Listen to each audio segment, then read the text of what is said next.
asalaamaaleykum dal leen ak jàmm lu néew fukki fan ak ñaar moo dese njiitu réew mi président Macky Sall ci bopp réew mi rawatina ci ñaari fan ci weeru avril président de la république Macky Sall delsi na ci tolluwaayu politique ci suñu réew te li ci gën a fës nag bokk na ci jongante yi nga xam ne dañu ko waroon amal ci ñaar fukki fan ak juróom ci weeru février ñu dàq ko ba dibeer ñaar fukki fan ak ñeent bi ñu jëm ci waxtaan bu yaatu boo xam ne jagleel nañu ko suñu naataango yi faree ci BBC te ñu siiwal ko démb àllarba ñaar fukki bu ñu sukkandikoo ci ëttu yéenekaay bu groupe Sud Communication du Sud Quotidien njiitu réew mi génne na loxoom ba mu set wecc ci dàq bi ñu dàq boobu la jongante mu ciy joxoñ kay assemblée nationale waaye it muy leeral ni li su lenn lu tax mu war a baalu rawatina bakkan yi rot wala boog ñi lorule ginnaaw gi nga xam ne dafa jëloon décision nii la décret bi nga xam ne moo ko jëloon ngir askan yu mën a dem ci mbañ gàcce gi ci réew mi di ci setal boppam bu baax a baax bu ñu sukkandikoo ci waa tribune muy xamle ne nag lépp loo xam ne jot nañ ko fi amal ci wàllu yoon ak règlement la aju amul benn institution bu yëngu ci wàllu yoon boo xam ne nag dafa ñëw xajamal bu baax a baax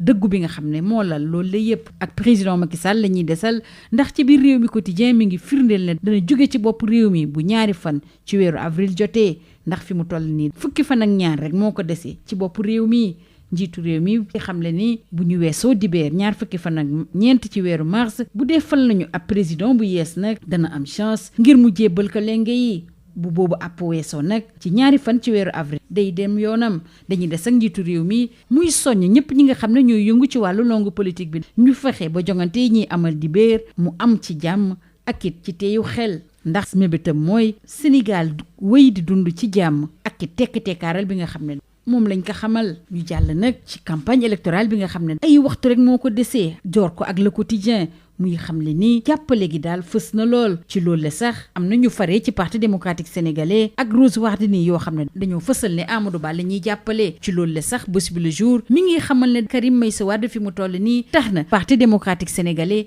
ñu bëri fippu fa dem di jàppale keneen PDS la ñuy desal ndax ki ñu dénk wàllu bànqaas yi nag di Saliou Dieng mi ngi xamal waa L'As ni parti démocratique sénégalais tànnagul mbër bi nga xam ne moom la fas yéene jàppal tànk dañuy des ci mbër yi rawatina Cheikh Tidiane Dièye moom nag ab mbër la woon waaye fi mu toll nii nag dafa teg lépp ci suuf di xamal ay ñoñam ak ñëpp ñi nga xam ne dañ ko fas yéene woon jàppale daal ñu jàppale Bassirou Diomaye Faye Le Quotidien ak suñu naataangoo yi bi ñu yeggee boobule xibaar di ñu xamal ne plan D bu Ousmane Sonko Bassirou Diomaye Faye la fas yéene jàppale ngir mu jiite réew mi dañuy des ak Bassirou Diomaye Faye ndax L'As ñu ngi dellu si ci mobilisation bu am solo bi nga xam ne moom la ñu nemmeeku ñu duppee ko sax nag roi du Saloum waaye yor bi it di ñu nettali li xew ci Kaolack Diourbel ak Mbacké ginnaaw gi nga xam ne Bassirou Diomaye Faye ma nga fa woon ne Tiwaawoon Ngaay ak Pire gu réy nag moom la ñu fa gis jéggi na dayoo ci dëkk bi nga xam ne nag fa la fekk baax di Njaanjaay la ñu bés bi le jour di yóbbu tey jii Njaanjaay bi nga xam ne nag mi ngi ci commune bu Ndiaganiao waajuram bu góor di Samba Faye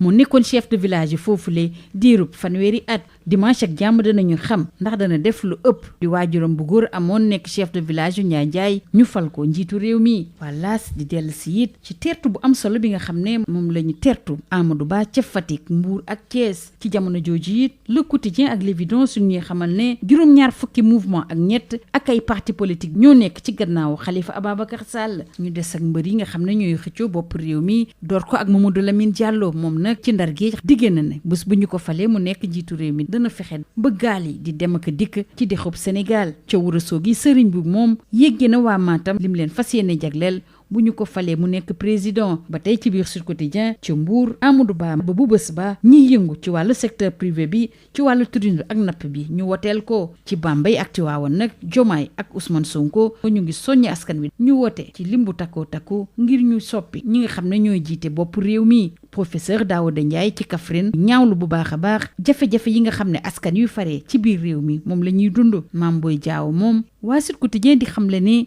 mooy layool nappkat yi faree ci Mbuur ci Kolda Vélingara ak Diaobé Aliou Mamadou Diaby Pire moom di diggée ne dana fa samp ab usine boo xam ne day soppi fruits yi nga xam ne moom lañ fay bay démb njiitu réew mi président Macky Sall daloo na puuru RTS bi muy ab immeuble bu fukki étage koppar biñ ci dugal toll na ci lu ëpp 1 milliard ak ñett ci kopparu CFA njiitu réew mi di fàttali ni fast track maanaam baral mbir yi bi nga xam ne moom la ñu nekkee li ko tax a jóg mooy fexe ba suñu réew nekk dëkk boo xam ne bu ràññeeku lay doon. ñu jeexale kooku waa Libération bi dellu si mbirub Barça wala Barsak ñaari gaal yoo xam ne ay doomi réew bi ñoo ci nekkoon moo teer ci waaxu Daala yi gaal yooyu nga xam ne nag ci Ndar géej lañu bawoo ak ci Mauritanie yegsi nañ ci Maroc ci diggante altine jàpp talaata te lum néew ñaari bakkan ron nañu ci biir géej gi. waa Libération jox ci kàddu Babou Sène moom mi nga xam ne mooy consul du Sénégal ca Daala muy xam ne ñi nekkoon ci ñaari gaal yooyu yépp nag doomi Sénégal lañu te ci juróom fukk ak benn yu teg yi nga xam ne yegsi nañu foofule am na koo xam ne tuuti tànk la boo xam ne amagul benn at mi ngi ànd ak waa juróom bu jigéen. lii moo gënoon a fës ci ëttu yéenekaay yi ñu xëyandool ñu yendoog jàmm. Bonjour. À 11 jours de son départ à la tête de l'État le 2 avril prochain, le président de la République Macky Sall se prononce sur l'actualité politique sénégalaise fortement marquée par le report de la présidentielle initialement prévu le 25 février dernier au 24 mars prochain. Dans un entretien accordé à nos confrères de BBC et publié hier mercredi 20 mars, le chef de l'État a dégagé sa responsabilité sur le report de la date de la présidentielle en pointant l'Assemblée nationale, tout en précisant d'après Sud Quotidien, le quotidien du groupe Sud Communication, qu'il n'a aucune excuse à présenter pour toutes les vies humaines perdues et les dommages occasionnés par sa décision d'abroger le décret convoquant le corps électoral le 3 février dernier. Il est ainsi monté à nouveau au créneau devant la presse internationale pour donner sa version des faits sur les événements ayant conduit au report de l'élection présidentielle. Le chef de l'État précise dans les colonnes de tribune toutes les actions qui ont été posées l'ont été dans le cadre de la loi et du règlement. Aucune institution juridique ou judiciaire du Sénégal n'a remis en cause ou mis en doute la sincérité des actions qui ont été posées. Le débat est mal posé. Restons avec le chef de l'État qui, relativement à la présidentielle de 2024 en Conseil des ministres hier, a appelé les acteurs politiques à voter dans le calme et la sérénité. Il a également salué le bon déroulement de la campagne électorale dans la paix et le respect de l'état de droit. Macky Sall confirme son départ le 2 avril, plus que 12 jours au pouvoir, renseigne Rewmi Quotidien. Il affirme que dès le 24 mars, si un nouveau président est élu, nous aurons la chance que je lui passe le témoin. Sinon, le 2 avril, je m'en vais. Place à présent aux dernières heures de campagne avec le quotidien. Temps de ralliement. Le confrère de signaler que des libéraux et Rose Wardini renforcent Amadou Ba. Justement, Bouspi le jour de renseigner que Karim Meïssa Wade sème la fronde au Parti démocratique sénégalais, alors que dans l'AS, Saliou Dieng, le chargé des structures du PDS, affirme que le parti n'a pas encore soutenu aucun candidat. Alors que Cheikh Tidiane Dièye, l'ancien plan D de Sonko, se désiste au profit de Diomaye. Il a trouvé son cher, allégeance faite. Il demande à ceux qui ont cru en lui de faire leur allégeance au nom du projet. Au même moment, le quotidien et l'évidence de signaler que 73 mouvements et partis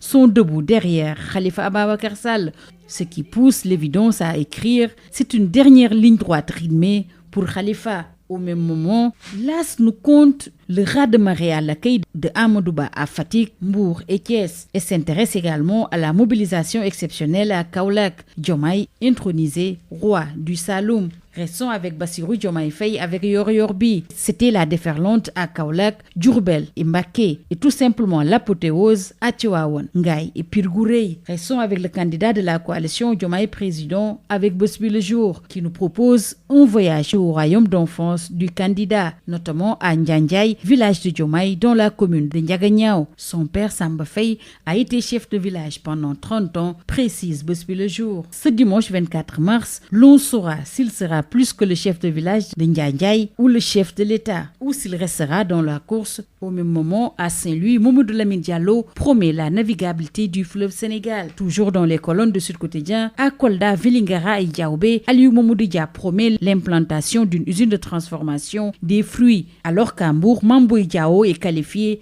d'avocat des pêcheurs. En campagne à Bambey et à Tivaouane, Diomaye Sonko appelle à voter pour la rupture, alors qu'à Ourossogui, Serigne Mboup décline son ambition pour la région de Matam. S'intéressant toujours à la campagne électorale, Sud Quotidien d'informer que le professeur Daouda Ndiaye, depuis Kaffrine, dénonce les conditions de vie difficiles des populations à l'intérieur du pays. Alors qu'à quelques heures de la fin de la campagne électorale, Idrissa Seck réaffirme son libéralisme et mise sur une campagne de proximité et que Amadou Ba est en opération de charme auprès des acteurs du secteur privé, du tourisme et de la pêche à Mbour. Retenez que le président Macky Sall a procédé hier à l'inauguration de la tour de la RTS, un immeuble de plus de 10 étages estimé à un coût global de 33 milliards 865 millions de francs CFA. Et le chef de l'État de rappeler lors de cette cérémonie que le fast-track est le credo de notre ambition pour le Sénégal émergent. Reparlons du phénomène Barça ou la Barça, comprenez la migration clandestine, avec 2 pirogues transportant des Sénégalais qui ont échoué à Daala. D'après Libération, parti de Saint-Louis de la Mauritanie, les embarcations ont échoué au Maroc entre lundi et mardi. Au moins 2 morts ont été enregistrés lors de la traversée. Et toujours dans les colonnes de Libération, Babou Sène, le consul du Sénégal à Daala, d'affirmer que tous les passagers sont des Sénégalais. Et parmi la cinquantaine qui est arrivée, il y a un enfant de moins d'1 an qui est avec sa maman. C'est tout. À vos journaux et très bonne lecture.